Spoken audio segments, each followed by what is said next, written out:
Hello students. तो बच्चे fifth chapter periodic classification of elements कर रहे हैं। ठीक है, इसकी कुछ पीरियोडिक टेबल हमने लास्ट टाइम किया था, मॉडर्न पीरियोडिक टेबल। ठीक है, मेंडलीव्स पीरियोडिक टेबल। अब हमने इसकी कुछ प्रॉपर्टीज़ पढ़नी है। ठीक है, कि जो हमने क्लासीफाई किया है इनको एलिमेंट्स को किसमें, पीरियोडिक टेबल में, उनकी जो प्रॉपर्टीज़ है कैसे चेंज होती हैं, एक ग्रुप से दूसरे ग्रुप में जा रहे हैं या एक पीरियड से दूसरे पीरियड में हम जाते हैं, तो उनकी प्रॉपर्टीज़ में क्या डिफरेंस आता है। ठीक है, ये पढ़ेंगे। तो टोटल 10 प्रॉपर्टीज़ हैं। फर्स्ट है number of shells, valence electrons, valency, atomic radius, metallic character, non metallic character, ionization energy, electron affinity, electronegativity and reactivity. तो इनके बारे में हम पढ़ेंगे। तो इससे पहले एक बार और पीरियोडिक टेबल देख लेते हैं। तो ये है बच्चे पीरियोडिक टेबल।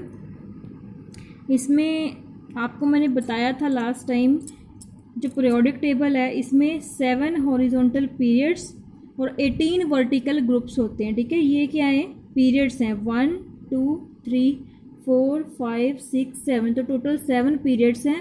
और ग्रुप्स कितने हैं, 1 2 3 4 5 6 7 8 9 10 11 12।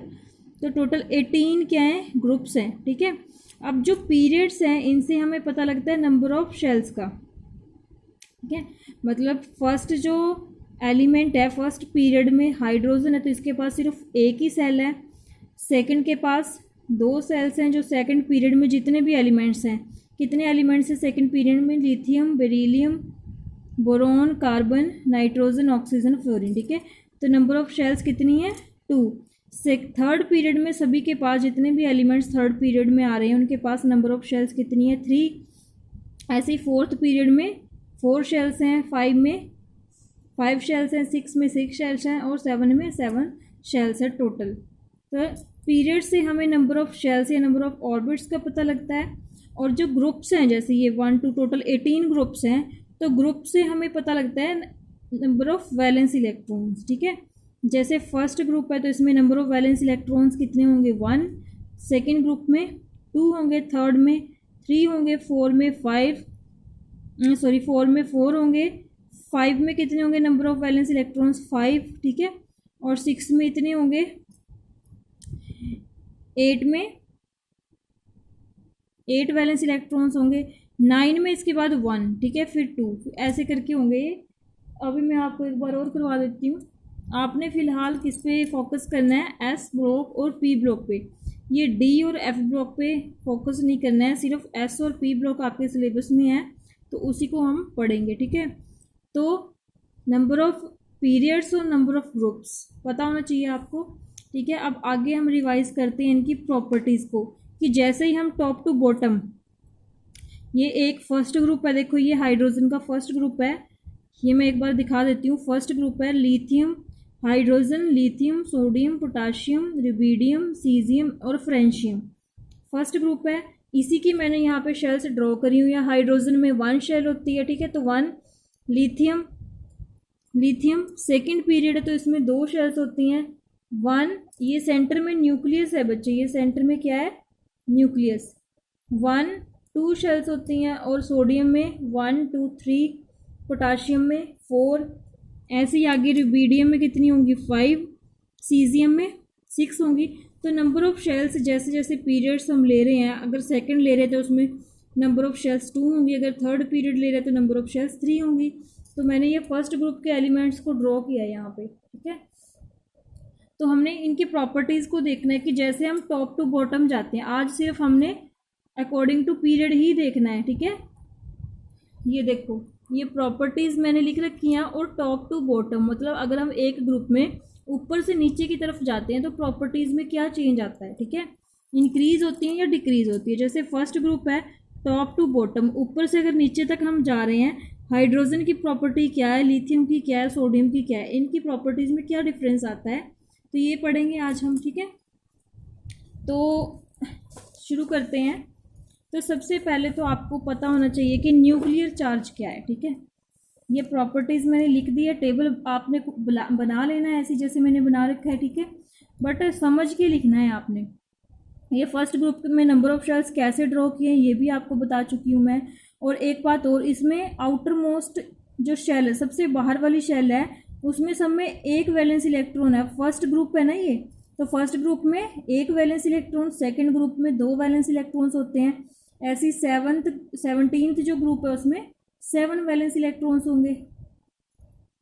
ठीक है, तो अब यहाँ पे देखो 1 वैलेंस इलेक्ट्रॉन है। तो सबसे पहले न्यूक्लियस चार्ज क्या है? न्यूक्लियस क्या होता है? जो सेंटर में है उसके ऊपर चार्ज कौन सा होता है? पॉजिटिव। और न्यूक्लियस के अंदर होता क्या क्या है? प्रोटॉन और न्यूट्रॉन। ठीक है, जो न्यूक्लियस है, न्यूक्लियस के पास प्रोटॉन और न्यूट्रॉन होता है। न्यूट्रॉन के ऊपर 0 चार्ज होता है, प्रोटॉन के ऊपर प्लस चार्ज होता है और इलेक्ट्रॉन के ऊपर नेगेटिव चार्ज होता है। तो प्रोटॉन होता है न्यूक्लियस के पास, न्यूट्रॉन के ऊपर 0 चार्ज है, इसलिए जो प्रोटॉन के ऊपर चार्ज है प्लस, वो ही न्यूक्लियस के ऊपर चार्ज होता है, तो न्यूक्लियस के ऊपर प्लस चार्ज होता है। टोटल कितना चार्ज है? जैसे सोडियम है, सोडियम का 11 एटॉमिक नंबर है। ठीक है, और इसकी कन्फिग्रेशन क्या होगी? 281, 1 वैलेंस इलेक्ट्रॉन हुआ यहाँ पे। ठीक है, तो टोटल 11 ही इसके पास इलेक्ट्रॉन्स हैं, 11 ही प्रोटॉन्स हैं। तो अंदर कितने प्रोटॉन्स होंगे? 11। तो इसका न्यूक्लियर चार्ज क्या हुआ? 11। ठीक है, तो इसको हम बोलते हैं न्यूक्लियस चार्ज। अब वैलेंस इलेक्ट्रॉन्स कैसे निकालने हैं? अब जैसे यही मैंने sodium, magnesium, aluminium, silicon, phosphorus, sulphur 11 से लेके 18 तक जो एलिमेंट्स थे विद एटॉमिक नंबर वो लिख के उनके सिंबल लिख लिए। ठीक है, अब इनकी कॉन्फ़िगरेशन लिखेंगे 281, 282, 283, 284, 285, 286, 287, 288। तो ये इनकी इलेक्ट्रॉनिक कॉन्फ़िगरेशन हुई। और सबसे बाहर वाली शेल, जैसे ये देखो यहाँ पे सबसे आउटर मोस्ट जो शेल है उसमें जितने भी इलेक्ट्रॉन्स होंगे उनको हम क्या बोलेंगे? Valence electrons. ऐसे यहाँ पे 1 2 3 4 5 6 7 8 टोटल 8 वैलेंस इलेक्ट्रॉन्स हैं। अब वैलेंसी कैसे निकालते हैं हम? वैलेंसी क्या होती है? किसी भी एलिमेंट की किसी दूसरे एलिमेंट के साथ कंबाइन करने की कैपेसिटी। ठीक है, उसको हम वैलेंसी बोलते हैं। और वैलेंसी निकालनी कैसे है? जैसे यहाँ पे 2, 8 और 1। ठीक है, अब ये सोडियम एलिमेंट की कॉन्फ़िगरेशन है, इसमें हम क्या करेंगे? इसको स्टेबल होने के लिए सोडियम जो है, अब स्टेबल कॉन्फ़िगरेशन कौन सी होती है? नोबल गैस कॉन्फ़िगरेशन, जिसमें 2 8 8 हो, लास्ट में 8 होने चाहिए। ठीक है, तो यहाँ पे 8 कैसे हो सकता है? या तो ये इस एक इलेक्ट्रॉन को रिमूव कर दे अपने अंदर से। ठीक है, तब क्या हो जाएगा? तो ये 2 8 कॉन्फ़िगरेशन हो जाएगी, ये स्टेबल है। या फिर इसको 7 इलेक्ट्रॉन्स और चाहिए, या फिर इसको 7 इलेक्ट्रॉन्स और चाहिए यहाँ पे ऐड करने के लिए। ठीक है, या तो ये इस एक इलेक्ट्रॉन को रिमूव कर दे या इसके पास 7 इलेक्ट्रॉन्स और आ जाएं, तब ये स्टेबल बनेगा। ठीक है, बट एक इलेक्ट्रॉन रिमूव करना ज़्यादा इजी है एज़ कम्पेयर टू 7 इलेक्ट्रॉन कहीं से लेना। ठीक है, तो ये क्या करता है? एक इलेक्ट्रॉन रिमूव कर देता है, तो इसीलिए इसकी वैलेंसी क्या है? 1। ठीक है, इसीलिए 2 इलेक्ट्रॉन्स रिमूव करना आसान है एज़ कम्पेयर टू 6 इलेक्ट्रॉन यहाँ पे लाना, क्योंकि लास्ट में या तो 8 हो या फिर लास्ट जो इलेक्ट्रॉनिक कॉन्फ़िगरेशन की जो लास्ट शेल है उसमें 8 होने जरूरी है, तभी वो स्टेबल होगा, तभी नोबल गैस कॉन्फ़िगरेशन रिक्वायर करेगा। अब 8 लास्ट शेल में 8 कैसे हो सकता है? या तो ये बाहर वाली शेल में से इलेक्ट्रॉन निकल जाएं या फिर इनमें इतने इलेक्ट्रॉन आ जाएं कि ये भी 8 बन जाए। तो यहाँ फर्स्ट में 8 बनने के लिए जो ये फर्स्ट सोडियम एलिमेंट है, या तो ये इस एक को कहीं रिमूव कर दे और या इसके पास 7 आ जाएं। तो 7 इलेक्ट्रॉन्स आना तो मुश्किल है, एक ये इजीली रिमूव कर देगा, तो इसकी वैलेंसी हुई 1। ऐसे यहाँ पे 6 इलेक्ट्रॉन ऐड करना मुश्किल है बट 2 इलेक्ट्रॉन रिमूव करना इजी है, तो यहाँ पे वैलेंसी हुई 2। इसी तरीके से यहाँ पे 3 और 4 आएगा। ठीक है, अब 5 में देखो क्या है? 15th में 5 में क्या है? 5 इलेक्ट्रॉन डोनेट करेगा ये, या 3 इलेक्ट्रॉन इसको चाहिए या ऐड करेगा इसमें। तो 3 इलेक्ट्रॉन ऐड करने आसान है या 5 इलेक्ट्रॉन डोनेट करने? तो 3 इलेक्ट्रॉन ये ऐड कर लेगा आसानी से, तो यहाँ पे वैलेंसी कितनी हुई? 3। ऐसे यहाँ पे 2 इलेक्ट्रॉन ऐड करना आसान है as compare to 6 electron donate करना, रिमूव करना। ठीक है, तो 2 इलेक्ट्रॉन ईजिली ले लेगा, तो यहाँ पे वैलेंसी 2 है, यहाँ पे 1 है, यहाँ पे 0 है, क्योंकि यहाँ पे तो कॉन्फ़िगरेशन कंप्लीट है, 8 8 है, यहाँ ना ये डोनेट करेगा ना ये गेन करेगा, तो इसलिए वैलेंसी क्या है यहाँ पे? 0। तो ये किसी के साथ कंबाइन ही नहीं करेगा क्योंकि पहले स्टेबल है ये। तो ऐसे हम निकालते हैं वैलेंसी। ठीक है, अब प्रॉपर्टीज़ पढ़ते हैं यहाँ पे।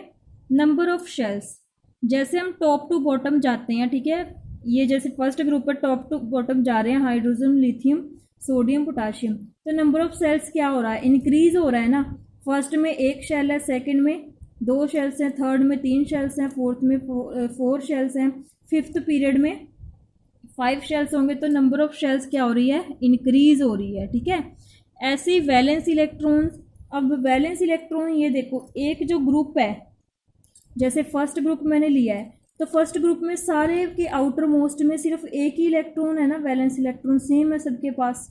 अगर मैं ग्रुप सेकंड लेती हूँ तो सबके वैलेंस इलेक्ट्रॉन 2 होंगे, अगर थर्ड लेती हूँ तो सबके पास वैलेंस इलेक्ट्रॉन 3 होंगे। तो ऐसे ही जो नंबर ऑफ वैलेंस इलेक्ट्रॉन्स है वो सेम है, ठीक है। नंबर ऑफ वैलेंस इलेक्ट्रॉन्स जब हम टॉप टू बॉटम, ऊपर से नीचे जा रहे हैं, तो क्या है, वो सेम है। ऐसे ही वैलेंसी भी सेम है। वैलेंसी मैंने ये बताया था आपको, निकालते हैं जैसे, ठीक है। तो टॉप टू बॉटम अगर इस ग्रुप की बात करें तो वैलेंस इलेक्ट्रॉन्स कितने हैं, 1, तो वैलेंसी भी कितनी है, 1, तो वैलेंसी भी क्या होगी, सेम होगी। अब एटॉमिक रेडियस, एटॉमिक रेडियस क्या होता है, जो एटम का न्यूक्लियस है सेंटर में और जो बाहर वाली शेल है उसका जो इलेक्ट्रॉन है उसमें कितना डिफरेंस है, कितना डिस्टेंस है उसके अंदर, ठीक है। तो डिस्टेंस क्या कर रहा है, देखो ये शेल सिर्फ एक ही शेल है, यहाँ पे 2 है, यहाँ पे 3 है, तो डिस्टेंस न्यूक्लियस के बीच में और आउटर मोस्ट शेल के बीच में इंक्रीज होता जा रहा है ना, ये छोटा है, उसके बाद इंक्रीज कर गया, यहाँ पे और इंक्रीज हो गया, यहाँ पे और ज़्यादा डिस्टेंस इंक्रीज हो गया है। तो क्या होता है, नंबर ऑफ शेल्स जैसे इंक्रीज कर रही है ऐसे ही डिस्टेंस इंक्रीज कर रहा है। तो एटॉमिक जो साइज है, रेडियस है, एटॉमिक रेडियस है, वो भी क्या कर रहा है, टॉप टू बॉटम इंक्रीज कर रहा है। तो यहाँ पे इंक्रीज लिखेंगे हम, ठीक है। तो नेक्स्ट है मेटेलिक करेक्टर। मेटेलिक करेक्टर क्या होता है, अपने सबसे बाहर वाली शेल, आउटर मोस्ट शेल में से इलेक्ट्रॉन को रिमूव करने की टेंडेंसी, तो रिमूव करने की टेंडेंसी, ठीक है। अब ये क्या करेगी, इंक्रीज करेगी या डिक्रीज करेगी, टॉप टू बॉटम ही बात करेंगे हम, यहाँ पे लेफ्ट टू राइट नहीं करेंगे, अभी सिर्फ हम ग्रुप्स की बात कर रहे हैं, ठीक है। तो जब हम टॉप टू बॉटम जाते हैं तो मेटेलिक करेक्टर इंक्रीज होगा या डिक्रीज होगा। मेटेलिक करेक्टर का मतलब होता है इलेक्ट्रॉन को आसानी से रिमूव कर देना अपने में से, वो टेंडेंसी, ठीक है। अब यहाँ पे न्यूक्लियस मतलब पॉजिटिव चार्ज और इलेक्ट्रॉन आउटर मोस्ट शेल में मीन्स नेगेटिव चार्ज, ठीक है। तो ये दोनों पास पास है ना, पॉजिटिव और नेगेटिव में अट्रैक्शन बहुत ज़्यादा होती है, तो ये इस इलेक्ट्रॉन को जाने नहीं देगा क्योंकि इसमें अट्रैक्शन ज़्यादा है, ठीक है। ऐसे ही जब हम नीचे जाते तो डिस्टेंस थोड़ा बढ़ गया, अट्रैक्शन थोड़ी कम हो गई। ऐसे ही जब हम सबसे लास्ट वाली शेल में जाएंगे तो डिस्टेंस बहुत ज़्यादा हो गया न्यूक्लियस और इलेक्ट्रॉन के बीच में, तो इट मीन्स यहाँ से इलेक्ट्रॉन निकालना आसान है, यहाँ से रिमूव करना, क्योंकि अट्रैक्शन ही नहीं है, कोई चीज़ इसको कितनी मजबूती से पकड़ रहा है ये, ठीक है। अगर न्यूक्लियस, यहाँ पे न्यूक्लियस के पास इलेक्ट्रॉन है, वो बड़ी मजबूती से उसको पकड़ लेता है, उसको जाने नहीं देता, बट यहाँ पे डिस्टेंस बहुत ज़्यादा है, तो यहाँ इजीली क्या होगा, इलेक्ट्रॉन रिमूव हो जाएगा। और मेटेलिक करेक्टर क्या होता है, रिमूव करना, ठीक है।